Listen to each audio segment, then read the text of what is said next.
Procrastination is one of the most wonderful things in the world. I want you to procrastinate on all the ways that you belittle yourself right now. Get around to talking bad about yourself later. Put it off, right? Procrastination can be wonderfully useful under the right circumstances. Here's what's interesting about that, and here's why it's hard for all of us, including me. It took me many years to truly understand this. Is I'm an optimistic guy in general. Most of us are that are coaches, and most of us are that are out there trying to help other people. The world is not generally optimistic. We are the exceptions to the rule. And as a subject matter expert, especially, you are even more prone to optimism because the worst of your days are behind you. You paid your dues. And so when it comes to this topic for you, it's very easy now. It's very fresh. It's very exciting. It doesn't have the same sort of scariness to it that it does to a person in the beginning. So you're disconnected from that individual. It's very important to understand that. You have to see it through their eyes. And when you do that, then you'll understand that most of us on any topic that we struggle with, we are loss averse. So the way that it goes like this, if they measure happiness and they measure pain, what you discover is if a person loses $10 out of their pocket, that hurts twice as much as finding $10 on the ground feels good. You got to find like 20 or 30 or $40 on the ground to make up for the fact that you've lost $10 out of your pocket. It's not a perfect one-to-one. And so the pain is always going to be the greatest motivator that somebody is going to do to try to change their situation. Nobody goes to the therapist and says, hey, my life is going really good right now. How do we make it better? People go to therapists because they're suicidal, because they're depressed and they can't get out of bed. They can't even brush their teeth in the morning, much less, be functional and make it through the day. The world is very scary to them. That's what motivates somebody to go to a therapist to improve their situation en masse. So we got to meet them where the pain is. The other problem too is people are afraid of change because change is unknown. Even the pain that they have right now, as much as they don't like it, it's known to them. And so we have to help them understand that the things that they believe are scary, these changes, these unknowns, are these things that they don't want to even address and they want to push off, that these are factors that we got to lay on the table if we're going to truly help somebody. You can't ignore them. And so it's better to bring them up right away. Now, it doesn't mean we sit down there and do a deep dive into each one and spend 5 minutes on them. At the very beginning, at least you acknowledge them. Otherwise, if you don't acknowledge them, here's what's going to happen. With whatever you teach or whatever you show, there's going to be a silent critic in that person's mind that's going to say, yeah, but ... And so everything you're putting in their cup, they're pouring out.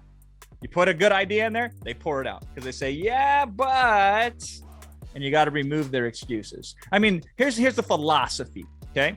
The philosophy is that you are capable beyond your wildest dreams as an individual.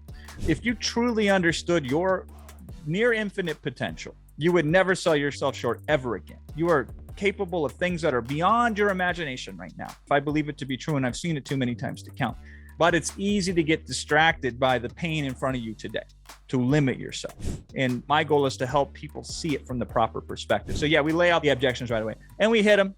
We hit them 5, 10, 15, 20, 30, 40 different ways by the time we're done with the presentation. It's not that I need you to buy into what I'm saying and move forward. What I need you to do is leave behind the baggage that stops you from being able to move at all. And this is why we even have webinars that we use these days where it's just like, hey, listen, come to this webinar and I'm not even going to teach you anything.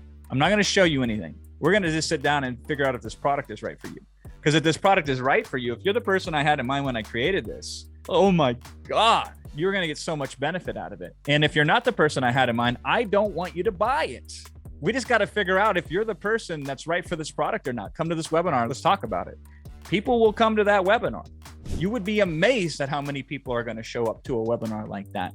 And then you lay it on the table. You can say, okay, so you're concerned about the financial obligation because you're in a situation where money is very tight right now. And so you want to make sure that whatever you invest in, you're going to get the most out of it. So let's figure out if this is the thing that's going to be the investment that's going to get you the most out of it. Can we at least agree that not investing is not the right answer? That hoarding and clawing onto the money until your fingers bleed. Can we agree that that's not the approach? You've got to invest in something. We just got to figure out what it is. Is it my thing or is it not my thing? We're going to look at it. We're going to figure that out. And then we get on the webinar and we figure it out. Yeah, I think you could just do a whole webinar on, and here are the 5 things that hold you back. Let's look at them and then remove them. And then after we remove them, here's the offer. Do you want it or not? And I think you would be more successful than most people are right now in their marketing. They just make it far too complicated. It feels very bait switchy, webinars do, where you invite people under the pretense you're going to learn all this stuff out of the goodness of my heart. And then all of a sudden you switch tact and you're like, now I'm going to sell you something. So I understand where that uncomfortable comes from. In fact, I understand it so much. When I used to do webinars at the very beginning of my career, I'd start the webinar something along these lines. I said, I have two agendas today. One agenda is to sell you a product, and the second agenda is to show you how to do X, Y, and Z. Yes, that's right. You heard me right up front. At the end of this webinar, I want to sell you this product. However, here's the catch. I only want you to buy it if I make good on my promise to show you X, Y, Z first. If I do make good, I want you to take a serious look at this product because I think it'll be the right fit for you. But if I don't make good, I don't want you under any circumstance to buy the product that I'm going to show you at the end of this webinar. Do we have a deal? But back then it was kind of a, hey, you came here for X and you left with Y. Like, yeah, it was a timeshare meeting at the end of the day. I didn't realize that kind of a deal. You can still do that to this day. And there's some instances where we do that, where we just lay out the agenda up front. So that's one way to do it. Here's the second way to do it. This way is the most effective way that I help most coaches with who have this issue. I wish I could use this close myself, but I can't because it's not true for me. But if it's true for you, it's going to be the single greatest transition into a close that you can use. You essentially say, what I'm about to do next makes me very uncomfortable. If you hear my voice crack and I'm nervous and I'm shaking, it's because I am scared out of my mind right now. Because I am about to sell you this product or this service or whatever. And I'm very nervous about selling it. However, I am willing to risk my own personal discomfort to sell this to you because I think if you're the right person, it's going to be just what you need. Here's what it's about. And so you can even talk about, I'm afraid you'll reject me. I'm afraid you'll no longer like me if I offer this thing to you. And that's really scary to me. However, I'm going to do it anyway because I feel like if you're the right person, this is something you need. And if I don't put it in front of you, I'm not going to be able to help you. So we just affirm the truth. Okay. Churchill said it best. He said, the truth is incontrovertible. Malice may attack it. Ignorance may deride it. But in the end, there it is. And our quest is always to show the deepest truth to the market at that time. And so the truth is, if you're uncomfortable selling, let your audience know. But the reality is, the deepest truth is, wow, you are willing to risk your personal discomfort. What does that tell the audience? It shows them what success looks like. This is what leaders do. And so that is the most effective close that most people could do. Instead of fighting this fear, lean into it. Use it to your advantage. Everything can be useful under the right circumstances. Procrastination is one of the most wonderful things in the world. I want you to procrastinate on all the ways that you belittle yourself right now. Get around to talking bad about yourself later. Put it off, right? Procrastination can be wonderfully useful under the right circumstances. Now, there are techniques which I recommend you also study that you can use word for word. So Bob Proctor was a client of mine and a wonderful student. Rest in peace to him. Just a wonderful human being in general. And I had this close and Bob used it wonderfully. And he said the first time he did it, he was like, it didn't feel right leaving my mouth. It felt weird. His whole webinar was essentially structured under my template. He says it worked better than anything else we could do. So we did it anyway. And it's called the two choices close. And it goes something like this. I have one of two choices now. I could leave you and hope and pray that you take what I showed you on this webinar today and put it to good use. And if that was all I was left with, it would be a worthy ideal for you to pursue. However, I have another option. That's me arming you with all the resources under my disposal, with me taking an active role of accountability in your success, with me bringing everything I can to the table to help you get this result that I know that you want and that you deserve. And I chose the second option. And here's what it's about. Well, when you put it that way, then you help yourself understand what you're really doing. You're not selling something to somebody. That's your perspective. And that's very selfish to look at it from me. What you're doing actually is helping somebody and giving them an option. And I will even say to them, listen, if you don't have any money and this is your only way of doing it, then you better do it. But if you do have money and time, not just time, then you should decide how much of each you want to spend. And most people would prefer to spend money instead of time. And so we give them that option. Now we frame it in the right light so they can understand what we're doing here. It's not something to them where we manipulate them or we take advantage of them. It's something we do for them. And so that's an easy way to transition to the close. So that's a technique. I think some of this is easy to do if you just have technique. If I've already figured out the words, because I've tried it a whole bunch of different ways, and you can just use my words, which I happily love to see people do. Fantastic.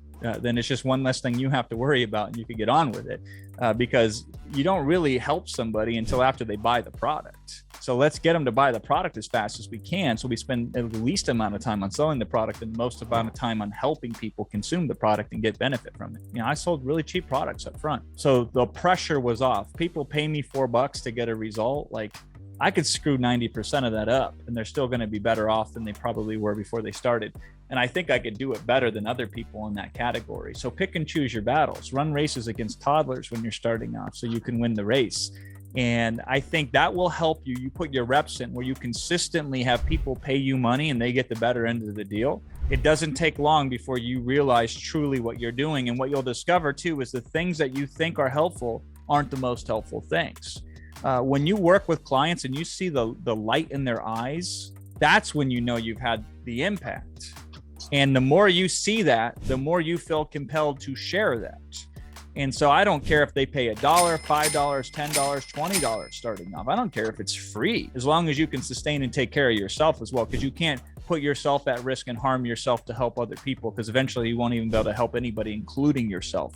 You got to balance that. But the idea here is, if you see that striation change in the cheeks when somebody is completely changed, and you see that repeatedly, it's hard not to have conviction. It's not like a meditation that you have to do in the morning. It becomes a byproduct of who you are because of what you've done.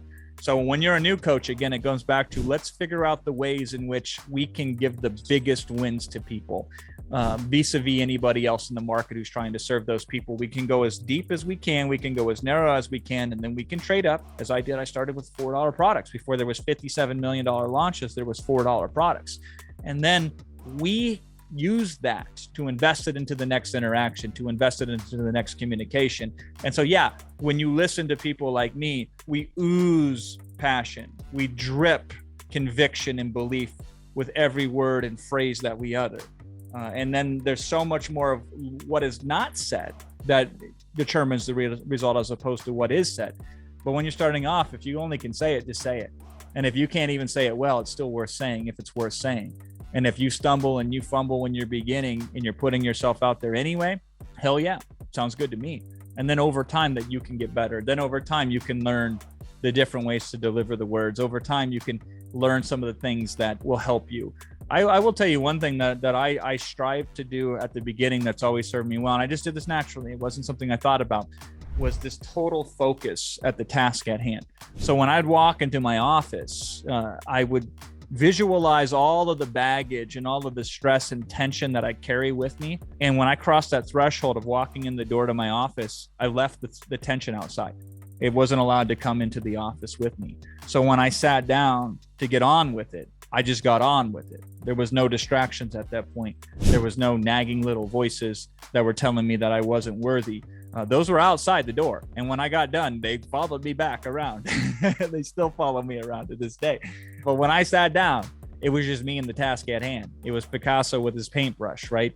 And so I think if you can learn to block off all the distractions and get with it, I think that shows up in a way that's so powerful in and of itself that people can't help but to be sucked up in that. And that's just another way that you can improve your communication.